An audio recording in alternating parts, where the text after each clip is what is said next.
Like all great stories, this one begins in the 1980s. The Marine Research Institute, based in Reykjavik, began to study the killer whales where the herrings spent the winters in the east coast of Iceland. However, there hadn't been dedicated long-term monitoring of killer whales in and around Iceland, unlike the whales in other areas such as the North Pacific.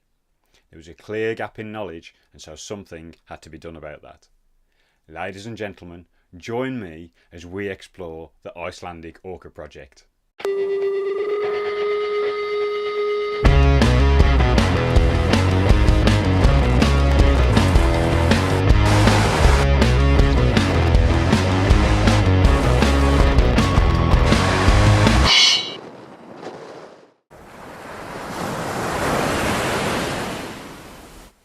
The Icelandic Orca Project began in 2007, based on the research aspirations of Philippa Samara as part of her PhD at the University of St Andrews in Scotland. Little was known about the killer whale population around Iceland. For instance, it wasn't even known how many there were or what they ate. The project has grown over time to cover different research aspects to better understand the orca population and the threats it may face.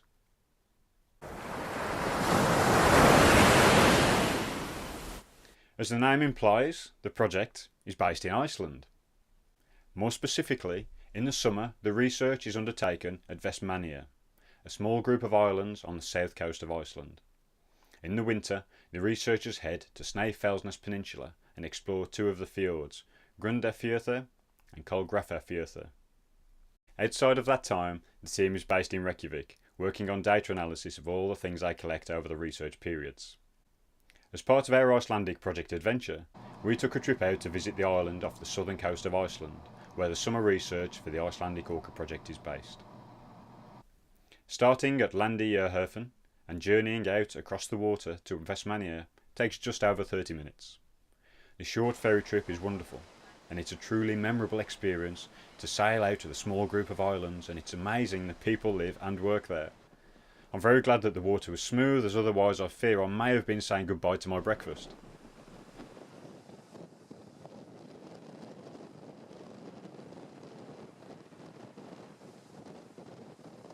The island of Heimaey, which translates as Home Island, is the largest island in the Vestmannaeyjar archipelago, and is also the largest and most populated island off the Icelandic coast.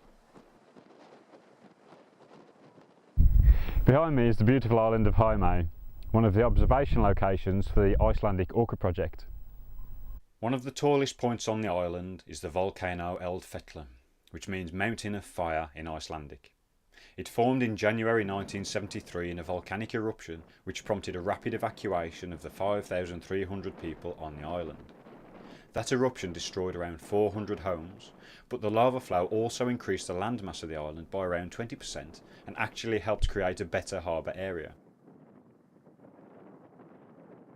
Now, Eldfell is a great place to view the surrounding waters of the island and the island itself.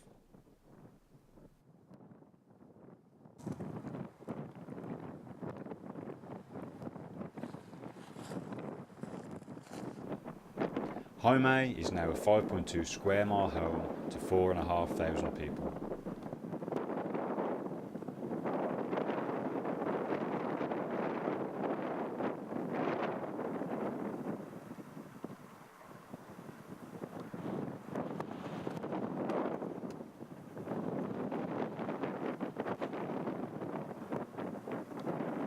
The view from the south side of the island is truly stunning, with a glorious view of the sea and the neighbouring islands. Naturally, there is a little wildlife too. Some of it is more camera shy than others.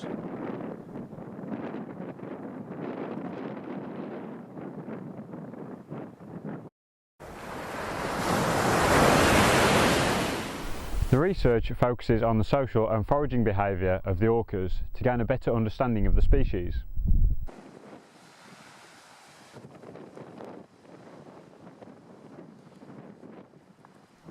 The project started by wanting to find out more about the vocal communication of killer whales in Iceland, but soon the project expanded to cover all aspects of the biology of the whales.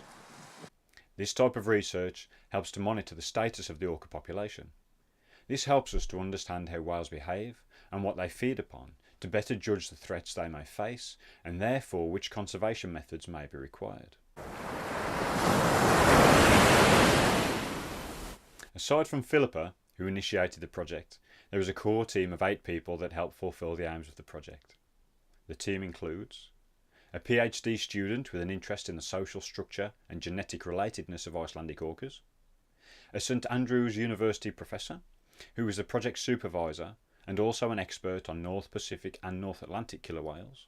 His interest is in orca behaviour, including social, foraging and resting, using suction cup tags, acoustic methods and visual observations in the work. There is the head of whale research from the Marine Research Institute in Iceland, who has been involved since killer whale research started in the 1980s.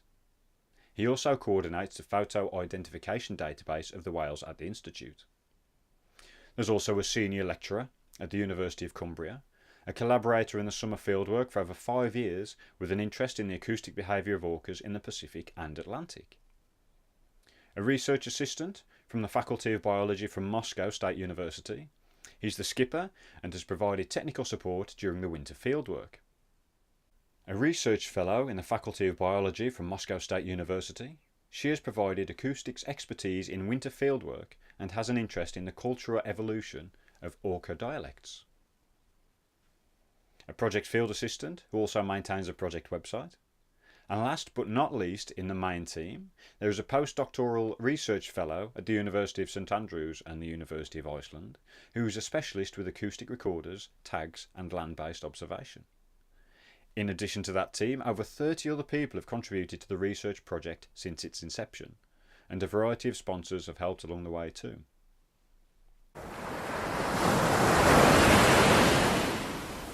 The project has employed various methods to understand orca behaviour. Photo identification, using a technique pioneered by Dr. Michael Bigg and his colleagues in the 1970s in British Columbia, is used to identify orcas by the dorsal fin and saddle patch. Individual orcas have unique combinations of natural markings in the fin and saddle patch area, so it's a killer whale fingerprint if you like.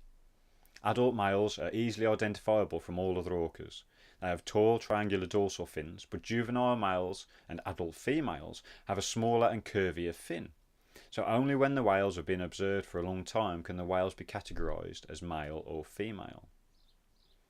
Additionally, small biopsies of skin and blubber taken via a pneumatic darting system have been taken to find genetic relatedness between individuals, long-term feeding habits and levels of pollutants in the population. Listening to the whales is also important. A variety of hydrophones, underwater microphones, have been used to record the sounds of the orcas.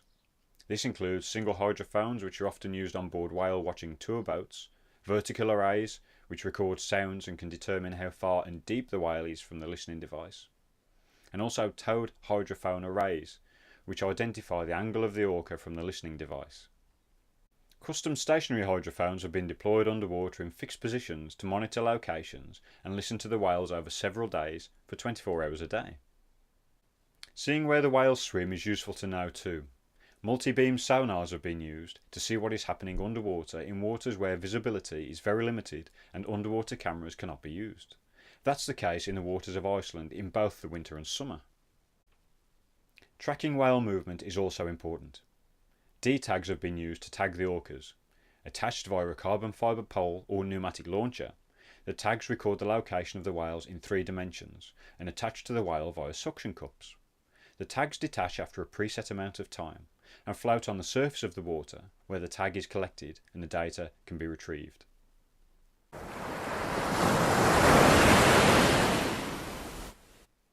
So what has the Icelandic Orca Project found since 2007? Some of the findings have been immediately useful, but in some cases more questions have been raised. Orcas have been observed feeding in the summer in Vestmannaeyjar. Now in Norway, the orcas work together to bring the fish into a ball and eat the fish near the surface. This is known as carousel feeding. However, research found that the whales in Iceland were feeding at the bottom of their dives rather than at the surface. This is probably because the herring behave differently in winter and summer, and also because of the difference between the deep waters of the Norwegian fjords and the comparatively shallow waters of Iceland. These differences probably make the carousel method less beneficial for the whales to use in Iceland. Although much has been discovered about the feeding behaviour of Icelandic orcas, many aspects still remain poorly understood. For example, herding calls are only produced in some feeding events, but the reasons why are still unknown. Other feeding behaviours, such as attacks on marine mammals, have also been observed in Iceland. However, it is not yet known which whales feed on marine mammals for the majority of these events. Orcas in Iceland also produce clicks, pulsed calls and whistles as other orca populations do. However, some of their vocal behaviour is quite unique. Orcas in the Pacific produce different whistles to those in the Atlantic, so perhaps those in the Atlantic have got a different accent.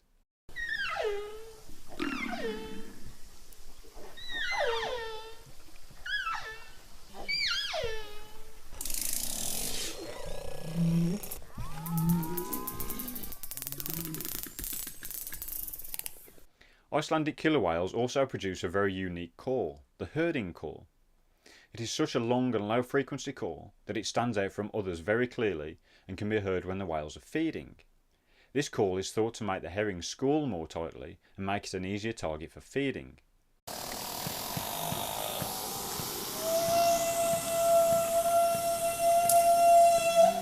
Icelandic orcas feeding on herring are very vocal, producing a lot of calls, echolocation clicks, herding calls and tail slaps.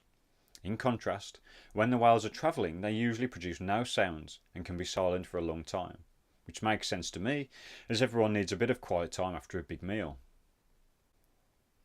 More than a dozen publications and journal articles have been released by the Icelandic Orca Project, including the snappily titled Seasonal Movements of Killer Whales Between Iceland and Shetland and Classification of Large Acoustic Datasets Using Machine Learning and Crowdsourcing, Application to Whale Calls.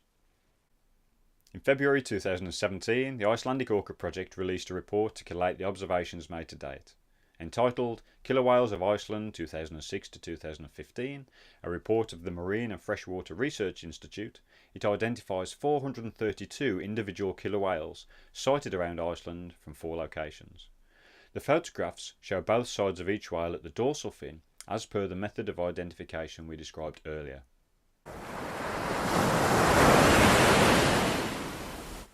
Naturally, a key part of the project involved actually getting out onto the water to see the orcas in their environment. A master stroke was to link up with local tour boat operators. The research team would get on board and use the boats with the tour operators and also make the tourist experience more interesting, with not only the knowledge of the researchers to tap into, but also the extra features like being able to listen to the whales with the hydrophones on board. Doing the work alongside tourists also helped publicise the work of the Icelandic Orca Project. It's a great example of linking the scientific desire to see whales with the tourist desire to see whales to get a mutually beneficial result. The project is also a great example of linking up different educational communities, as representatives from Scottish, Russian and Icelandic groups have collaborated on this project.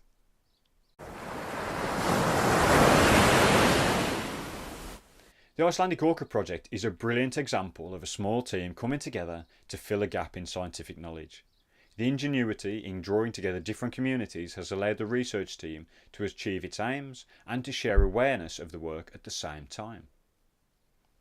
For more information about the Icelandic Orca Project, check out the website at icelandic-orcas.com, where you can find links to their blog and other social media outlets, plus more great photos and videos. Thank you for watching. Please like and share this video to share the love of great projects. Until next time.